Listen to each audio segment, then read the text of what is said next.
As a U.S. Marine, I got to do some really cool things, but it didn't come for free. I actually had to earn the trust with the organization for them to allow me to do the cool stuff that I got to do. I'm Eric with Leadership Development. This week we're going to talk about why the Marines are different than everybody else. And it's not because of ego, even though there's a lot of us that have it, but it's because of the trust that we earn. Marines are really misunderstood, but we're going to talk about what sets us apart from the other services, but as well as other people in the world. But first we're going to talk about the intro into Marine Corps. First, there's a crucible that we go through, which is either enlisted go through boot camp or officers go through officer candidate school.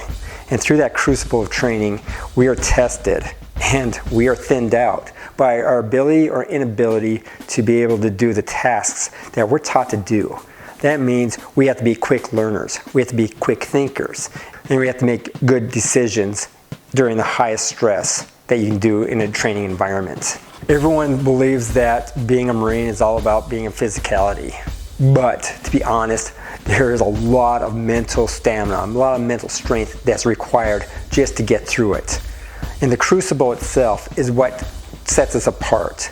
It is what makes the difference between who continues on to get the Eagle, Globe, and Anchor and who gets washed out. The Marine Corps' crucible is a mental game. It's about mental stamina. It's about the ability to keep your wits about you.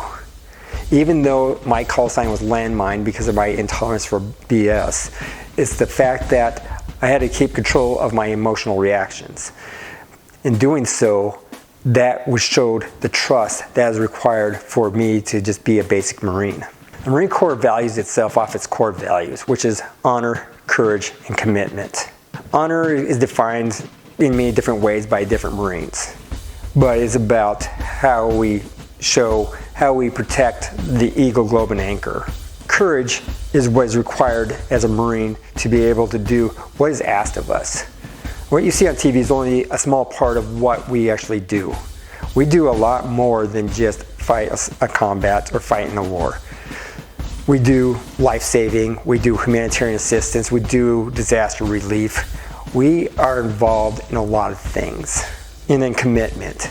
You cannot just half-ass it. You cannot just sit out and exercise. You actually have to be able to perform in everything that's asked of you to become a U.S. Marine.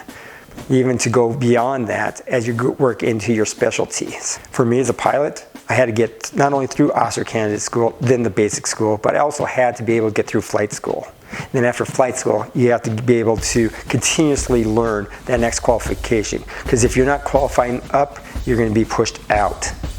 And the Marine Corps needs those who are able to continuously grow, continuously have the ability to move up.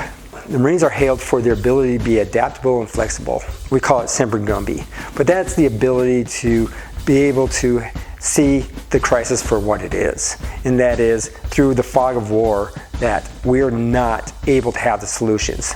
We have to use assumptions and you look for key indicators to let us know if that assumption is going the direction that we thought it's going, or we need to change the plan to a different direction because the key indicators are not moving forward as forecasted. The adaptability, flexibility of a Marine is important because even in combat, things don't go as planned. Things don't ever survive the first contact in a plan. And we have to be able to know what the end result is desired. We call that the end state. And by knowing the end state, we're able to make decisions even to the lowest level as a NCO who's probably 21 years old, who's making key decisions to find success on the battlefield or in the humanitarian environment to be able to hit the commander's desired results. Marine Corps' leadership is drastically different because of our need for the small unit leader to make decisions at their level, and for us higher up leaders to be able to teach them and show them what are the guidelines for them to make decisions at. Because it all comes down to at what risk is this appropriate for what level. And while we're mitigating these risks, we're asking the young adult to be making decisions, to make key decisions that impact my decision making 3 levels up. In doing so, we've created a bond of trust that I know that they're making the right decisions because I trained them, I trusted them, and I showed I cared about them. What's interesting about the brotherhood and sisterhood of the Marine Corps is the fact that we shared that misery together, we find a tighter bond. And learning from some of the best psychologists, knowing that people that gone through some traumatic events together bond tighter together. And as Marines, we've gone through many of them in a training level, and we also gone through many of them in an operational level. And because of that, we create tighter bonds that last way beyond the Marine Corps. And because of that bond, we trust each other even well after our service to be able to help each other up, to help each other out in lifting the other to be successful and thrive in our society. So being a Marine ain't like being anybody else. It is about the crucible of training. It is about the adaptability and flexibility. And it is about the fact that we always are continuously growing, or we're going to be pushed out of the Marine Corps versus other services. I'm Eric with Leadership Developed. Do you like this video? Hey, do us a favor, give us a thumbs up. While you're at it, hey, hit subscribe. Tell YouTube other growing leaders need to see this video so they can learn as well. If you missed last week's video, hey, check it out. It's right over here. We'll talk to you again next video.